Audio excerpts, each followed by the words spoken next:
மாண்புமிகு எதிர்க்கட்சி தலைவர் அவர் மாண்புமிகு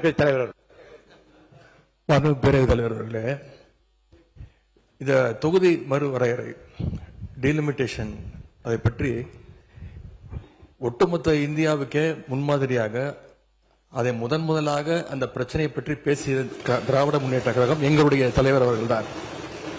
சென்ற ஆண்டு கிட்டத்தட்ட 5 முதலமைச்சர்கள் தென் தமிழகத்தில் இருக்கக்கூடிய அனைத்து முதலமைச்சர்களையும் சென்னைக்கு வர வைத்து ஒரு மிகப்பெரிய ஒரு ஆலோசனை கூட்டத்தை நடத்தி இந்த டீலிமிட்டேஷனுக்கு எதிர்த்து முதலாக இந்தியாவிலே குரல் கொடுத்த தலைவர் எங்களுடைய தலைவர். நீங்க நாளைக்கு நம்முடைய முதலமைச்சர்கள் இந்த அரசு அனைத்து நாடாளுமன்ற உறுப்பினர்களையும் கூட்டிருக்கிறீங்க. இதற்கான சரியான முடிவை எங்களுடைய தலைவர் ஆலோசனை செய்து அந்த முடிவை அவர் எடுப்பார். இப்ப நம்ம பேசிட்டு இருக்கிறது நிதி நிலைமை வேளாண்மை பட்ஜெட்டை பற்றியது. அதற்கு எங்களுடைய உறுப்பினர்கள் கேள்வி கேட்டுக் கொண்டிருக்கிறார்கள். அதற்கு முடிந்தால் நீங்கள் பதில் சொல்லுங்கள். மாண்புமிகு உறுப்பினர் ரகுபதி அவர்கள் மைக்கு மட்டும் நல்லா சொல்லி வச்சிருக்கீங்க. சுருக்கமா கரெக்டா எப்ப பார்த்தாலும் கரெக்டா அமர்த்தி போடுறாங்க. இது மாதிரி டெக்னிக்கலா எங்க காலத்துல ஒர்க் பண்றாங்க. பரவாயில்ல, நன்றி. அவை குறிப்பிலிருந்து நீக்கப்படுகிறது. உறுப்பினர் கவனத்துக்காக உங்க எல்லாருடைய கவனத்துக்காக நான் சொல்றேன். இந்த பேரவையை பொறுத்த வரைக்கும், என்னை பொறுத்த வரைக்கும் நடுநிலைமையில் நின்று தகுந்த முறையில் வாய்ப்பளித்து எது விதிகளின் முறைப்படி இருக்க வேண்டுமோ அதை அனுமதித்து நடத்தி கொண்டிருக்கிறேன். உறுப்பினர் இப்போது சொன்ன போன்ற கருத்துக்களை தவிர வேண்டும் என்று நான் கேட்டுக்கொள்கிறேன். தவிர்த்து விடுவோம். அப்படி சொன்னாங்க எதிர்கட்சி. அதே நேரத்தில் முன்னாள் அமைச்சர் நம்முடைய தங்கம் தென்னரசு அவர்கள் பேசியது போன்றவற்றையெல்லாம் இன்றைய பள்ளி கல்வித்துறை அமைச்சர் சொன்னார். நான் கொஞ்சம் சத்தமா பேசிட்டேன். அதனால அவருக்கு ஏதோ நம்ம கோபமா கொந்தளிச்சு பேசுற போல ஒரு தோன்றி இருக்கு. எதிர்கட்சி விமர்சித்துத்தான் ஆக வேண்டும். பட்ஜெட்டை வரவேற்கிறேன்னு சொல்லிட்டு நான் உட்கார்றதுக்கு எதுக்கு இங்க நான் வர்றேன்? இதுக்காக என்ன எங்க திரும்பியன் தொகுதி மக்கள் தேர்ந்தெடுத்து அனுப்பிச்சிருக்காங்க. அரசுக்கு வேண்டிய ஆலோசனைகளையும் சொல்ல வேண்டும். பட்ஜெட்ல என்ன நிறைகுறைகள் இருக்கிறது அதை சொல்ல வேண்டும். அதுதான் எங்களுடைய கடமை. அந்த கடமையை தான் நாங்கள் செய்கின்றோம். நாங்க முதலமைச்சரை பத்தி தப்பா சொல்ல, மற்ற அமைச்சர் தான் சொல்ற. முதலமைச்சர் சொல்லிக்கிட்டே தான் இருக்காரு, உங்களை யாரும் லஞ்சம் வாங்க கூடாது, எது பண்ணக்கூடாதுன்னு. அதுக்காக அடிதடி நடக்காம இருக்கா என்ன இருக்கு? அவர் சொல்றதே நீங்க யாரும் கேட்க மாட்டேங்கிறீங்க, எங்களுக்கு வருத்தம். உறுப்பினர் பேசியது அவைக்குள் நீக்கப்படுகிறது. பள்ளிக்கூடத்தில் அமைச்சர் அவர்கள் பேசுங்க. மாண்புமிகு சட்டமன்ற பேரவைத் தலைவர் அவர்களே, உங்கள் மூலமாக அண்ணனுக்கு சொல்கிறேன், அவர் சத்தமாக பேசலாம், சட்டத்தை குறித்து கூட பேசலாம். ஆனால் உண்மைக்கு புறமானதை பேசாமல் கொஞ்சம் உண்மையை பேசினால் நன்றாக இருக்கும் என்பது எங்களுடைய கோரிக்கை. அதே சமயம் பேசுகிற பேச்சு என்பது 2 வகையான பேச்சு இருக்கிறது. ஒன்று, கையில் இருக்கிற அந்த குறிப்புகளை எடுத்து அதை வைத்து பேசுவது. 2, இதயத்திலிருந்து பேசுவது.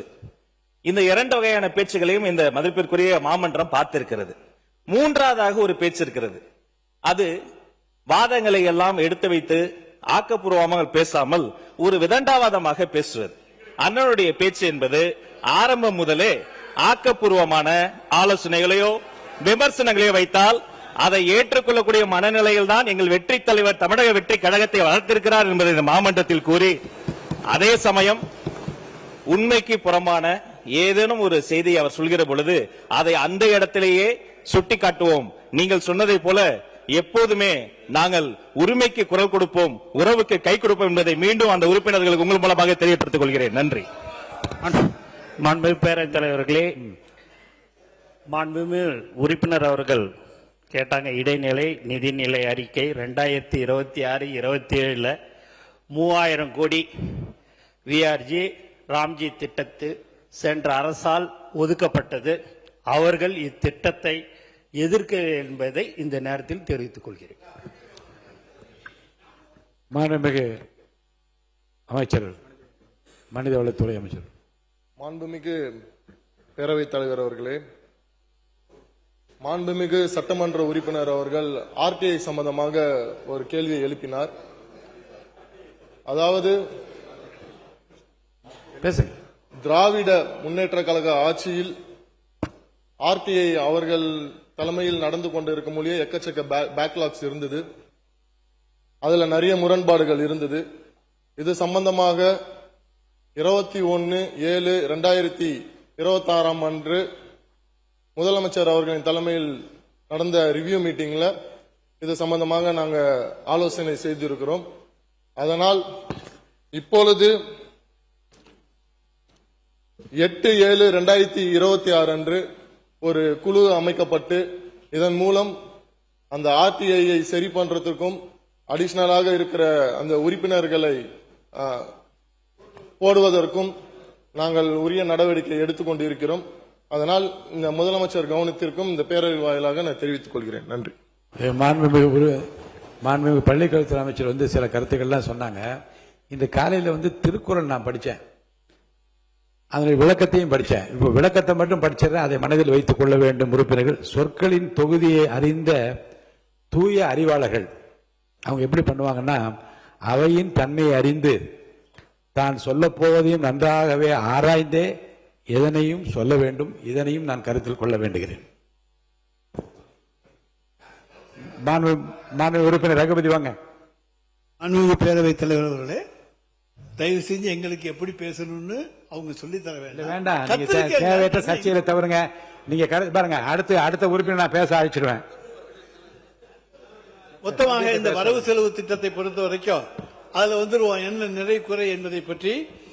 இப்ப இந்த வரவு செலவு திட்டத்தில் 2026-27 இருந்த 3,93,272 கோடி ரூபாயிலிருந்து திருத்த வரவு செலவு திட்ட மதிப்பீடுகள் 2026-27 4,05,802 கோடியாக உயர்த்தப்பட்டிருக்கிறது. அதாவது 12,730 கோடி ரூபாய் இப்ப நீங்க உயர்த்தி இருக்கீங்க. நாங்க போட்ட வரவு செலவு திட்டத்துக்கும் இப்போது இருக்கக்கூடிய வரவு செலவு திட்டத்துக்கும் 12,730 கோடி ரூபாய் உயர்த்தி இருக்கு. ஆனா இந்த உயர்த்துறதோட இல்லாம MGNRGSல வர வேண்டிய தொகை 3,451 கிளைம் பண்ணிட்டு இருக்கோம். மெட்ரோ ரயில் செகண்ட் பேஸ் அதையும் நீங்க கேட்டுட்டீங்க. அது 9,523 கோடி ரூபாய் லோன் வாங்கி கட்டிட்டு இருக்கோம். அந்த பணத்தையும் மத்திய அரசுல கேட்டிருக்கீங்க. அது ஒரு 12,974 கோடி.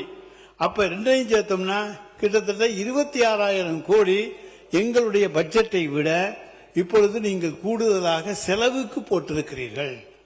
ஆனா சொல்றது நாங்க செலவு குறைச்சலா பண்றோம், நாங்க செலவை குறைத்திருக்கின்றோம். ஆனா இங்க 26,000 கோடி ரூபாய் உங்கள் பட்ஜெட் மூலமாக கூடுதலாக செலவு செய்யப்பட்டிருக்கிறது என்பதை இந்த கவனத்துக்கு கொண்டு வர கடமைப்பட்டிருக்கேன்.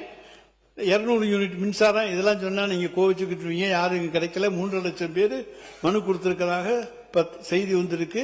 பலர் இன்றைக்கு காத்துக்கிட்டு இருக்காங்க, யாருக்கும் கிடைக்கல. இன்னைக்கு மகளிர் உரிமை தொகை அதுவும் கிடைக்கல. ஆனால் எங்கே இருக்கிறார் எங்களுடைய தலைவர் என்று கேட்டவர்களுக்கு சொல்லுகிறோம், மகளிர் உரிமை தொகை வாங்குகிற ஒவ்வொருவருடைய உள்ளத்திலும் இருக்கிறார். புதுமை பெண் திட்டம், தமிழ் புதல்வன் திட்டம் இவற்றிலே பயனடைந்திருக்கின்ற பயனாளிகளுடைய உள்ளத்திலே இருக்கின்றார். அதை போல இன்றைக்கு பேருந்திலே அரசு நகர பேருந்திலே பயணம் செய்பவர்களுடைய விடியல் பயணத்திலே அவர் இருக்கின்றார்.